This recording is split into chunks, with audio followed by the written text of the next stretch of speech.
اعوذ باللہ السمیع العلیم من الشیطان الرجیم بسم اللہ الرحمن الرحیم الحمد للہ خالق العباد وساطہ المہاد ومسیل الوہاد ومحسب النجاد لیس لولیت ابتدا ولا لازلیت انقضاء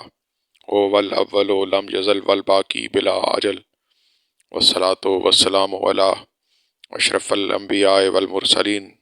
وآلہ الطیبین الطاہرین المعصومین المظلومین ولعنۃ اللہ علی اعدائہم وغاصب حقوقہم ومنکر فضائلہم ومصائبہم وولایتہم اجمعین اما بعد بسم اللہ الرحمن الرحیم قال رسول اللہ صلی اللہ علیہ وآلہ وسلم من ماتا ولم یعرف امام زمانہ ماتا میتۃ جاہلیہ اللہم صلی علی محمد وآل محمد وعجل فرج آل محمد۔ عزیزان محترم، آج میں تواڈے سامنے جڑی حدیث پاک پیش کیتی ہے جدا میں پڑھن دا شرف حاصل کیتا ہے، اور رسول اللہ بادشاہ نے فرمایا ہے کہ جڑا بندہ اپنے وقت دے امام دی معرفت تو بغیر جائے مر، سمجھو جاہلیت دی موت مریا۔ کی فرما رہے نے پاک رسول کہ جڑا بندہ اپنے وقت دے امام دی معرفت تو بغیر مر جائے وہ جاہلیت دی موت مریا، جہالت دی موت نہیں، کیونکہ جہالت کام علمی دی وجہ تو ہوندی ہے اور انسان پڑھ کے جہالت نو تے دور کر سکتا ہے، لیکن جاہلیت و کفر و نفاق ہے کہ جڑا جدے واسطے ضروری ہے کہ انسان نو امام برحق دی بیعت معرفت ہونا ضروری ہے۔ اور معرفت دا اندازہ تسی اس گل تو لا سکتے ہو کہ معرفت دی اہمیت کنی ہے کہ انسان چاہے نمازاں پڑھدا رہے، چاہے روزے رکھدا رہے، حج کردا رہے، اگر انہوں معرفت امام زمانہ ہی نہیں تے نبیاں دے سردار نے فرما دیتا، تاجدار انبیاء نے فرما دیتا ہے کہ وہ جاہلیت دی موت مر گیا۔ اس وجہ تو امام وقت دی معرفت ہونا بہت ضروری ہے۔ کیوں؟ اس وجہ تو کہ جب تک امام وقت دی معرفت نہیں ہوئے دی نا، اس وقت تک انسان امام زمانہ دی بیعت وچ نہیں آ سکتا، اور نہ ہی امام زمانہ دی بیعت تو بغیر اللہ کوئی عمل قبول نہیں کرتا، او دی کوئی عبادت قبول نہیں کرتا۔ اور بیعت وہ چیز ہے کہ لفظ بیعت ہوئے کہ اپنا آپ ویچ دینا، کسی دی ملکیت وچ دے دینا، سودا کرنا، کوئی چیز بیچنا اور وہ دے بدلے چ کوئی چیز لینا۔ اور جناب سرکار علی علیہ السلام فرماندے نے کہ مومن دی جان اتنی عظیم ہے، نفس مومن دا اتنا قیمتی ہے کہ کم از کم اپنی جان نو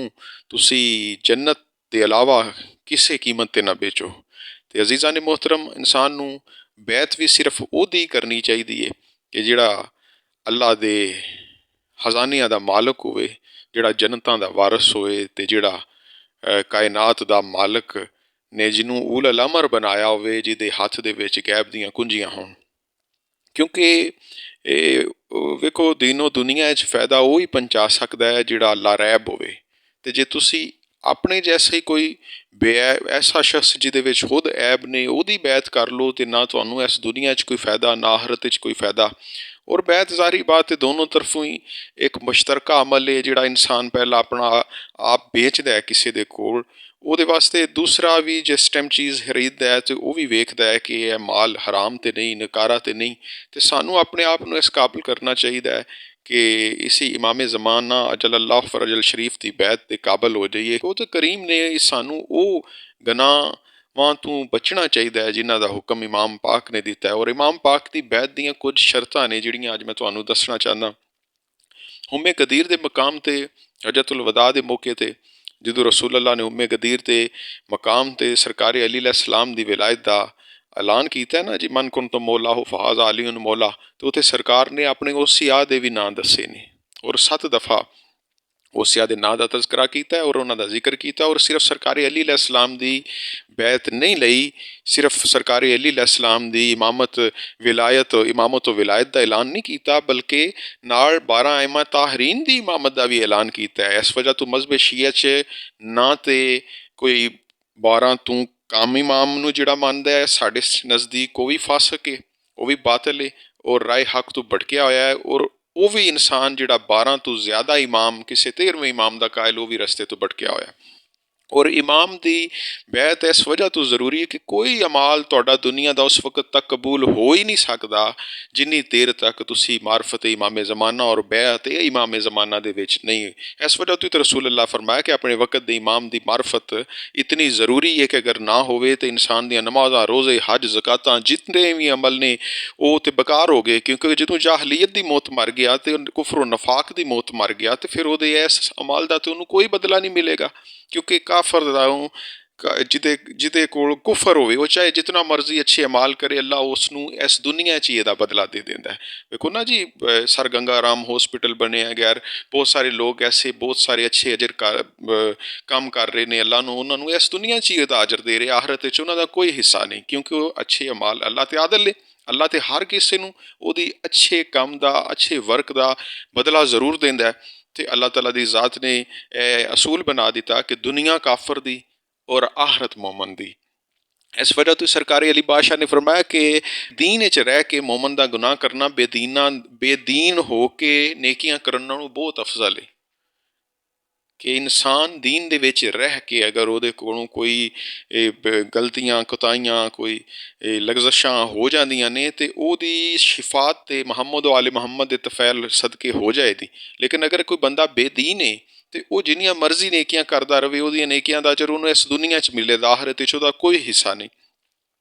او اللہ پاک دی ذات عادل ہے کیونکہ وہ کسے دے کیتے دا کوئی بدلہ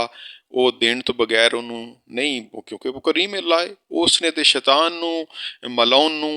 ایک وقت معلوم تک دی مہلت دے دیتی کہ تو میری عبادت اتنی کیتی چاہے عبادت دکھاوے دی کیتی ہے خلافت دے شوق واسطے کیتی لیکن پھر بھی اللہ تعالیٰ دی ذات نے انہوں وقت معلوم تک دی مہلت دے دیتی. وہ تو بدبخت سی کہ انہیں اللہ تعالیٰ دی بارگاہ دے وچ معافی نہیں طلب کیتی انہیں بلکہ وہ اے کیا کہ پروردگار عالم میں لوکاں نوں گمراہ کراندا. بدبخت نے وقت معلوم تک دی مہلت لے لی. خیر موضوع جو میرا موضوع ویسے وہ دے متعلق میں تانوں شرائط دسنا چاہتا جی دے مطابق جنہاں تے عمل کر کے اسی بیعت امام زمانہ چھود نو حالی زبان نال آکھنا کہ اسی امام زمانہ دی بیعت چاں او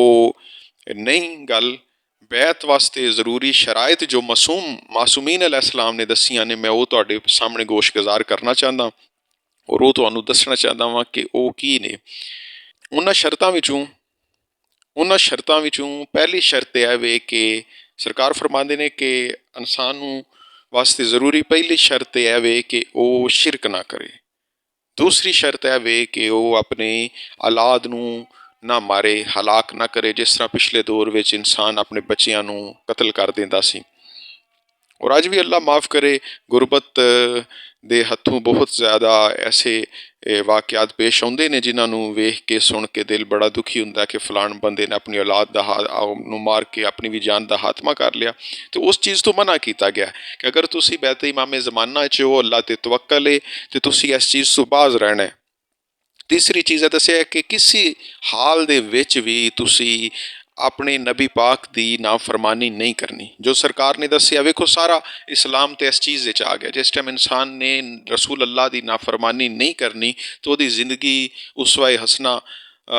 سرکار دی کیونکہ لقد کان لکم فی رسول اللہ اسوۃ حسنہ سرکار دی زندگی تے ایک بہترین نمونہ عمل ہے. اور جدوں انسان وہ تے عمل کر لیندا ہے تو پھر کامیاب ہو جاندا آخرت دے وچ انہوں کسے قسم دی پریشانی نہیں اٹھانی پوے دی ندامت نہیں اٹھانی پوے دی. اور ویکھو امام پاک نے پھر دسیا کہ ایک شرط ہے وے کہ انسان نو اپنے ہتھاں تے پیراں دے درمیان ایک بہتان تو باز رہنا چاہیے. کسے مسلمان نو نہیں اختیار کو دوسرے نو گالی دے. اور نہ ہی مسلمان واسطے اے بھی شرط ہے کہ او کسے نال زنا نہ کرے چوری نہ کرے اور کسے دی مرضی تو بغیر او دے گھر نوں نہ گرائے مسمار نہ کرے اور نہ ہی بلا وجہ کسے دی چادر یا چار دیواری دے تقدس نوں پامال کرے. قناعت نوں کسے حال وچ نہ چھوڑے اور کسے مقام تے بھی جھوٹھی گواہی نہ دے. جڑیاں امام پاک نے شرائط دسیاں نے انہاں شرائط جی کسے مقام تے بھی وہ جھوٹھی گواہی نہ دے یتیم دے مال نوں ہتھیان دی کوشش نہ کرے اور سونا چاندی نوں دے خزائن جمع کرن دی کوشش نہ کرے. ਗੰਦਮ ਜੋ ਵਗੈਰਾ ਦੀ ਜ਼ਹੀਰਾ ਅੰਦੋਜ਼ੀ ਨਾ ਕਰੇ। ਜਿਸ ਤਰ੍ਹਾਂ ਬਹੁਤ ਸਾਰੇ ਲੋਕ ਹਾਲਾਤ ਦੇ ਪੇਸ਼ੇ ਨਜ਼ਰ ਬਹੁਤ ਸਾਰੀ ਚੀਨੀ ਮਾਰਕੀਟ ਵਿੱਚ ਅਵੇਲੇਬਲ ਨਹੀਂ ਹੁੰਦੀ, ਉਦੋਂ ਉਹਨਾਂ ਦਿਨਾਂ ਵਿੱਚ ਇਸ ਟਾਈਮ ਸਸਤੀ ਮਿਲਦੀ ਹੈ ਗੰਦਮ, ਜਾਂ ਕਿਸੇ ਚੀਜ਼ ਨੂੰ ਜ਼ਹੀਰਾ ਕਰ ਲੈਂਦੇ ਨੇ, ਔਰ ਉਸ ਤੋਂ ਬਾਅਦ ਜਿਸ ਟਾਈਮ ਮਹਿੰਗੀ ਹੁੰਦੀ ਹੈ ਉਸ ਟਾਈਮ ਮਹਿੰਗੇ ਦਾਮਾਂ ਵਿੱਚ ਉਹਨੂੰ ਫਰੋਖਤ ਕਰਦੇ ਨੇ। ਅੱਲਾਹ ਤਾਲਾ ਦੀ ਜ਼ਾਤ ਨੇ ਇਸ ਗੱਲ ਤੋਂ ਮਮਾਨਤ ਫਰਮਾਈ ਹੈ, ਮਨਾ ਕੀਤਾ ਹੈ ਕਿ ਮੋਮਨ ਜਿਹੜਾ ਹੁੰਦਾ ਹੈ, ਜਿਹੜਾ ਬੈਤ ਇਮਾਮ ਜ਼ਮਾਨਾ ਜਲੱਲਾਹੁ ਫਰਜਲ ਸ਼ਰੀਫ ਦੇ ਵਿੱਚ ਉਹ ਇਹ ਕੰਮ ਨਹੀਂ ਕਰਦਾ, ਜ਼ਹੀਰਾ ਅੰਦੋਜ਼ੀ ਨਹੀਂ ਕਰਦਾ। ਸੋਨਾ ਚਾਂਦੀ ਦਾ ਇਸਤੇਮਾਲ ਕਿਸੇ ਚਾਹੇ ਪੱਟੀਆਂ ਦੀ ਸ਼ਕਲ ਵਿੱਚ ਕਰੇ, ਕਿਸੇ ਚੀਜ਼ ਕੱਪੜੇ ਵਿੱਚ ਇਸਤੇਮਾਲ ਕਰੇ, ਕੋਈ ਕਿਸੇ ਚੀਜ਼ ਵਿੱਚ ਐਸੀ ਜਿਹੜੀ ਪਹਿਨਣ ਵਾਲੀ ਚੀਜ਼ ਹੈ ਉਹਦੇ ਵਿੱਚ ਸੋਨੇ ਦਾ ਇਸਤੇਮਾਲ ਇਨਸਾਨ ਨਹੀਂ ਕਰ ਸਕਦਾ, ਸੋਨਾ ਨਹੀਂ ਪਹਿਨ ਸਕਦਾ, ਜਿਹੜਾ ਖੁਦ ਨੂੰ ਇਮਾਮ ਜ਼ਮਾਨਾ ਜਲੱਲਾਹੁ ਫਰਜਲ ਸ਼ਰੀਫ ਦੀ ਬੈਤ ਵਿੱਚ ਸਮਝਦਾ ਹੈ। ਔਰ ਰੇਸ਼ਮ ਦੇ ਕੱਪੜੇ ਤੋਂ ਵੀ ਮਨਾ ਕੀਤਾ ਗਿਆ ਕਿ ਰੇਸ਼ਮ ਦਾ ਕੱਪੜਾ ਜਾਂ ਐਸੀ ਚੀਜ਼ ਜਿਹਦੇ ਵਿੱਚ ਰੇਸ਼ਮ ਮਿਲੀ ਹੋਈ ਹੋਵੇ, ਉਸ ਚੀਜ਼ ਤੋਂ ਵੀ, ਉਹ ਰੇਸ਼ਮ ਦੀ ਕੋਈ ਚੀਜ਼ ਬਣੀ ਉਹਨੂੰ ਪਹਿਨਣੇ ਤੋਂ ਵੀ ਮਨਾ ਕੀਤਾ ਗਿਆ। ਔਰ ਗੰਦਗੀ ਨਾਲ ਆਲੂਦਾ ਰਹਿਣ ਤੋਂ ਮਨਾ ਕੀਤਾ ਗਿਆ ਕਿ ਇਨਸਾਨ ਨਪਾ ਕੇ ਅਤੇ ਫੌਰਨ ਪਕੀਜ਼ਗੀ ਦੀ ਤਰਫ ਰਜੂ ਕਰੇ, ਪਾਕ ਹੋ, ਗੁਸਲ ਲਏ। ਔਰ ਲਵਾਤਤ ਤੋਂ ਮਨਾ ਕੀਤਾ ਗਿਆ ਮੋਮਨ ਨੂੰ। ਔਰ ਇਸ ਤੋਂ ਇਲਾਵਾ ਜੀ ਇਮਾਮ ਪਾਕ ਨੇ ਇਹ ਦੱਸਿਆ ਕਿ ਕਿਸੇ ਮੁਸਾਫਰ ਨੂੰ ਨਾ ਡਰਾਇਆ ਜਾਏ, ਕਿਸੇ ਮੁਸਾਫਰ ਨੂੰ ਨਾ ਡਰਾਇਆ ਜਾਏ, ਔਰ ਨਾ ਹੀ ਕਿਸੇ ਨੂੰ ਲੁੱਟਿਆ ਜਾਏ, ਰਹਿਜ਼ਨੀ ਕੀਤੀ ਜਾਏ, ਕਿਸੇ ਨੂੰ ਖੌਫਜ਼ਦਾ ਕੀਤਾ ਜਾਏ। ਔਰ ਆਜਜ਼ੀ ਵਾਸਤੇ ਫਰਮਾਇਆ ਕਿ ਸਾਡੀ ਬੈਤ ਵਿੱਚ ਉਹ ਬੰਦਾ ਜਿਹੜਾ ਆਪਣੇ ਰਖਸਾਰਾਂ ਦੇ ਥੱਲੇ ਹਾਕ ਦਾ ਤਕੀਆ ਬਣਾਉਂਦਾ ਹੈ। ਮਕਸਦ ਆਜਜ਼ੀ ਦੀ ਤੁਸੀਂ ਇੱਕ ਵੇਖੋ ਕੈਸੀ ਮਿਸਾਲ ਹੈ ਕਿ ਆਪਣੇ ਜ਼ਮੀਨ 'ਤੇ ਜਿਹੜਾ ਬੰਦਾ ਬੈਠਦਾ ਹੈ ਉਹਦੇ ਵਿੱਚ ਤਕੱਬਰ ਨਹੀਂ ਆਉਂਦਾ। ਇਸ ਵਜ੍ਹਾ ਤੋਂ ਇਸੀ ਮਜ਼ਹਬ ਫਿਕਾ ਜਾਫਰੀਆ ਵਿੱਚ